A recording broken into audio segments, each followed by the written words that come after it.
بسم اللہ الرحمن الرحیم۔ السلام علیکم۔ حرام کھانے پہننے والا دعا سے محروم۔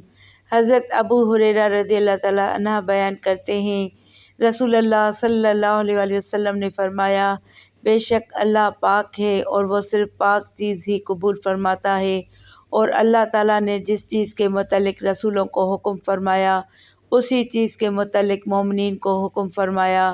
تو فرمایا، رسولوں کی جماعت، پاکیزہ چیزیں کھاؤ اور نیک عمل کرو، اور اللہ تعالیٰ نے فرمایا، ایمان والو، ہم نے جو پاکیزہ چیزیں تمہیں عطا کی ہیں ان میں سے کھاؤ۔ پھر آپ صلی اللہ علیہ وآلہ وسلم نے اس آدمی کا ذکر فرمایا جو دور دراز کا سفر طے کرتا ہے، پراگندہ بال اور خاک آلود ہے، آسمان کی طرف اپنے ہاتھ پھیلائے دعا کرتا ہے، رب جی، حالانکہ اس کا کھانا حرام، اس کا پینا حرام، اس کا لباس حرام اور اسے حرام کی غذا دی گئی، تو ایسے شخص کی دعا کیسے قبول ہو۔